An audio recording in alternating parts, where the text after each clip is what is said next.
del descubrimiento a la colonia de Chile. En esta sesión, el objetivo de aprendizaje es destacar los aspectos relevantes que aprecian del periodo colonial de Chile en cuanto a la administración colonial. El periodo colonial en Chile va a empezar cuando se instala ya don García Hurtado Mendoza, por ahí por el año 1557, previo a la muerte de Pedro Valdivia. Y debido a esos grandes alzamientos, gran parte de los terrenos que había conquistado Pedro Valdivia habían sido perdidos y quedado ahora bajo la ocupación mapuche. Pero llega García Hurtado Mendoza, acompañado de una hueste ya con gente dispuesta a colonizar, con artesanos, labradores, criadores de ganado, familias completas, ¿ya? Este periodo va a estar caracterizado por un periodo en que van a haber diversos alzamientos. De hecho, es uno solo grande que comienza en 1598, conocido como el desastre de Curalaba, y que va a dar origen a la Guerra de Arauco. Es un periodo donde los españoles van a estar en constante resistencia de parte de los indígenas de la zona de Arauco. Además, también es un periodo caracterizado por esta presencia de la frontera entre los araucanos y los españoles, pero que también va a ser prolífero en el proceso de mestizaje, en donde se va a mezclar tanto la sangre indígena con la española. Ahora, esta situación de guerra también dará otra característica al periodo colonial. El periodo colonial obviamente va a depender mucho del control y el proceso de pacificación que logren los españoles ante la resistencia indígena. Aquí surge la siguiente característica, es que va a ser una zona de guerra constante la Capitanía General de Chile. Esto va a obligar a tener un ejército profesional y permanente. Ya no va a ser el vecino el que se va a armar para poder defender sus territorios, sus tierras. Va a ser un ejército pagado, un ejército preparado y profesional, el que se va a hacer cargo de la pacificación de la Capitanía General de Chile. Pero, para poder pagar y costear ese gasto, la corona española le va a imponer a los vecinos de la Capitanía General un impuesto distinto, nuevo y aparte de los que ya pagaban el resto de los españoles. Este se va a llamar Real Situado. Como lo más trascendente era lograr pacificar la zona, a pacificar estas tierras, es que se van a realizar a partir del año 1640 unas diversas gestiones, tanto entre españoles como iniciativa también mapuche, en donde se van a reunir los líderes indígenas junto con las autoridades españolas para poder negociar treguas y posibilidades de paz en fronteras marcadas y delimitadas y obviamente respetadas por ambos. A estas conversaciones, estas grandes asambleas, se les van a conocer como los parlamentos. Un problema que va a tener España para poder controlar finalmente las tierras coloniales de las Indias occidentales, va a ser la gran distancia que hay entre justamente la metrópoli, o sea, España, y sus colonias. Un bergantín demoraba cerca de un mes y medio en salir de España y llegar hasta lo que era la isla española, que es actualmente Santo Domingo o la isla de Cuba. Desde ahí después tenía que dirigirse hacia Cartagena o a Veracruz. Ahí tenía por lo menos medio mes más. Pero si consideramos, por ejemplo, desde la Capitanía General de Chile, desde acá de Santiago, que tenía que irse por tierra hasta llegar al Callao y después embarcarse hasta Portobelo o en Panamá y de ahí nuevamente hacia la Española y de ahí hacia España, nosotros tenemos que ese viaje, una carta enviada bajo estas condiciones, tomaba cerca de un año. Además, considerar que los reyes católicos, o todos los reyes finalmente nunca vinieron a América, no conocieron América. Incluso, por ejemplo, casos más destacados como Carlos I de España o Carlos V de Alemania, que ser un rey que estaba preocupado por su guerra en Europa alemán, que no hablaba siquiera español, él ni siquiera estuvo en España, o sea, mucho menos iba a poder venir a América.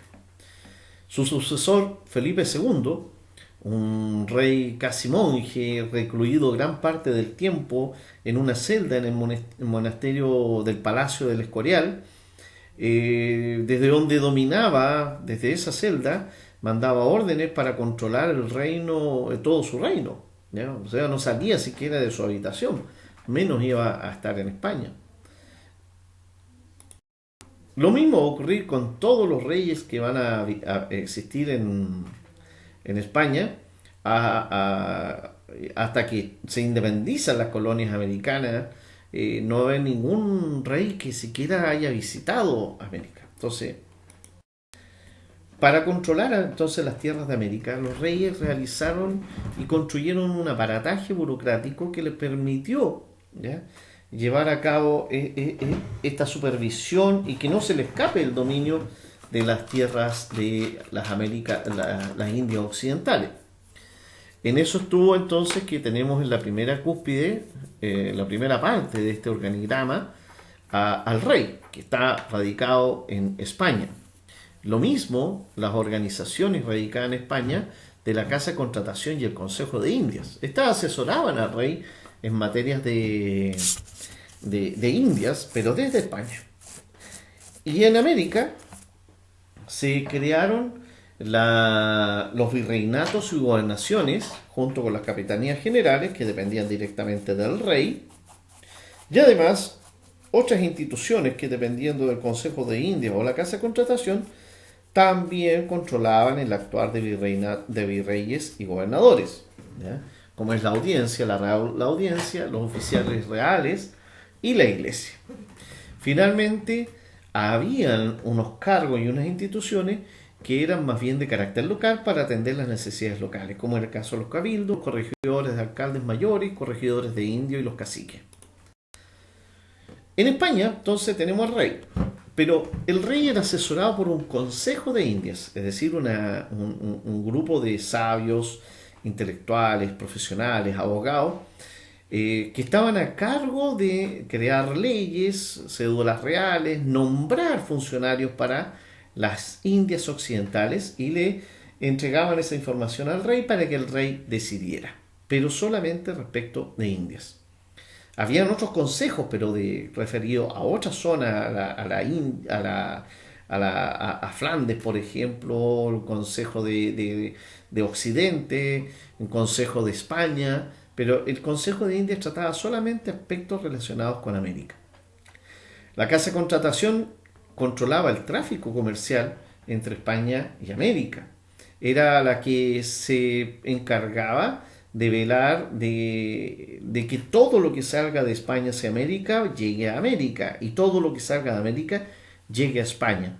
Regulaban el paso, el tráfico, controlaban el monopolio comercial, llevaban un registro de galeones que era para poder determinar quiénes venían a América y quiénes volvían hacia España, ¿ya?, llevando todo un control del cobro de impuestos también.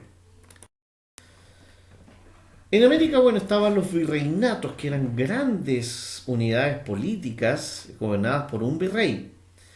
Las gobernaciones tenían la misma calidad que los virreyes, pero eran unidades políticas mucho más pequeñas, superditadas al virrey. Lo mismo las capitanías generales. La diferencia entre gobernación y capitanías generales es que las gobernaciones van a ser territorios pacificados, donde los indígenas ya no están rebelados y los españoles tienen pleno dominio de esos territorios. En cambio, las capitanías generales son territorios donde los indígenas aún no han podido ser pacificados y hay vastas zonas de territorio que los españoles no tienen dominio. A eso se refiere entonces, son las capitanías generales. En el caso de Chile, Chile efectivamente era una capitanía general. Los virreyes y gobernadores, como también los capitanes generales, eran nombrados por el rey a consejo de Indias, que postulaba los nombres de los posibles candidatos a estos cargos. Y lo principal era que el virrey, como el gobernador o el capitán general, tenían ciertas condiciones en las cuales se garantizaba siempre su independencia de, de la situación de los criollos, es decir, de esos españoles que nacieron acá en América. ¿Ya? No comprar terrenos, no casarse, no ir a misa en el mismo horario, no recibir regalos, etcétera, para de esa manera no vincularse estos funcionarios con la vida y las personas que habitaban acá estas tierras y que pudiera significar a futuro en la posible desobediencia de este funcionario. Ahora, el virrey o el gobernador siempre eran considerados personas que si actúan lo harían como si fuera el mismo rey, o sea, actuarían como si el rey lo hubiera hecho. Además que estaban sujetos al final de su periodo a un juicio de residencia. O sea, tenían que esperar un año y al final de ese año, si no se presentaba ninguna denuncia en su contra, ellos quedaban totalmente libres. Y si dentro de ese año aparecía una denuncia donde se le acusaba de haber abusado del poder que tenía o haber obrado en contra o a contravención de una norma del rey, también eso era denunciado. Las audiencias, por su parte, eran tribunales de justicia, ¿ya? Compuestas por los oidores, que eran los ministros, y presidida habitualmente por el virrey o gobernación, dependiendo de donde estuviera ubicada. Lo mismo en el caso de Chile. Aquí la primera Real Audiencia se instaló en Concepción, porque era la zona de guerra, donde estaba la máxima autoridad, que era el capitán general, que era el que gobernaba las capitanías generales, y como era un militar, estaba en la zona de guerra. Los cabildos, en cambio, eran organismos que representaban al pueblo, ¿ya? Eran juntas de los vecinos que se reunían para tomar decisiones locales y de esa manera prever la resolución de los problemas que hay localmente, ¿ya? El alumbrado público, la venta de insumos, de abastos, el cobro de ciertos permisos para realizar las ferias, etcétera, etcétera.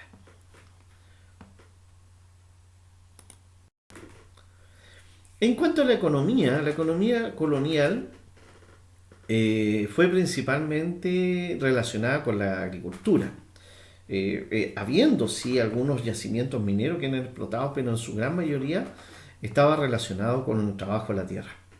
Ahora, a esto aparece una institución que va a ser muy útil para los españoles y que le va a proveer de mano de obra para el trabajo de la tierra, y esta era la encomienda. La encomienda era un premio, una merced que se le entregaba al español conquistador y en el cual se le entregaban tierras, y la encomienda venía a ser el grupo de indígenas que le entregaban al conquistador para que estos indígenas le trabajaran la tierra, ¿ya? Eh, la idea era que el indígena devolvía su... le trabajaba la tierra al español, y a cambio el español le retribuía con seguridad, con comida, con una casa habitación, con protección y especialmente con evangelización. Entonces era una relación recíproca entre ambos. Lamentablemente esta relación siempre consistió en un abuso por parte de los españoles, que veían la encomienda más que una institución que beneficiaba a los indígenas para volverlos cristianos y atenderlos y cuidarlos. Todo lo contrario, servía para poder tener mano de obra, explotarla y obtener grandes ganancias. Y como eran mercedes, eran entregadas, por lo tanto el español prácticamente era mano de obra gratis para él. No así el caso de los esclavos, que había que comprarlo. Por lo tanto, por esa razón no les trataban tan mal, los cuidaban, puesto que si el esclavo perdía la vida, el dueño perdía obviamente su inversión. Y a propósito de este tipo de abuso, es que la corona española, para poder controlar y evitar este tipo de abuso, emitió muchas veces tasas, que eran leyes específicas para el caso de los estudiantes, de los indígenas. Hacia el siglo XVII se trabajaba mucho la ganadería en Chile, pero principalmente para poder hacer charqui y tener cuero para poder fabricar aperos de carga y de caballos. En el virreinato del Perú había un gran mineral, el mineral del Potosí, que se explotaba y se necesitaba mucho herramientas y elementos para poder usar animales de tiro, correas, sillas de montar, fubres, aperos, etcétera. Entonces, más que nada la ganadería era justamente para poder tener esos cueros de animales y de esa manera poder fabricar estos implementos. Pero en el siglo XVIII va a aparecer un cambio importante, la ganadería va a perder terreno y va a empezar a ganar espacio la agricultura, especialmente la producción de trigo. La industria se mantuvo escasa, más bien de carácter artesanal, tanto en herrería, curtidoras, moliendas, obrajes, cerámica, etc. Pero el comercio estuvo superditado desde España constantemente a través de lo que se conoce como el monopolio comercial. Esto significa que todos los elementos o implementos que pudiera necesitar América tenían que ser exportados, o mejor dicho, importados desde España. No podían entrar ninguna mercadería a América que no haya venido autorizada y obviamente promovida por España. Por lo tanto, cualquier comercio que se haga con cualquier otro barco de otra nacionalidad iba a ser considerado incluso una traición. Lo mismo, todos los productos que salían de América hacia España tenían que ir directamente a España. No podía venderse desde América hacia otra nación. Recuerden que España era la madre patria y por lo tanto todo se tenía que hacer de esta manera. Lo que venía a América tenía que salir de España y todo lo que llegara de América hacia Europa tenía que pasar obviamente por España. Por esta razón, la casa comercial llevaba un libro de registros de galeones. En ella anotaba los barcos que venían hacia España, hacia América, y los juntaba en una misma fecha y en esa fecha salían todos los galeones a la vez, escoltado por unos barcos para evitar que si alguno de estos galeones se salía de la ruta y se iba hacia otros puertos, iba a ser obviamente cañoneado y hundido.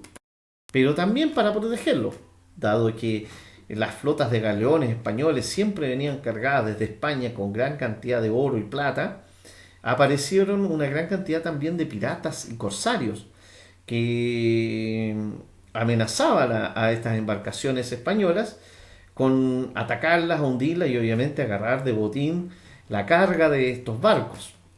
Por esa razón también venían estos galeones de guerra que se encargaban de enfrentar a estos piratas, a estos corsarios y mantener a salvo a la carga que los barcos llevaban de España a América o viceversa.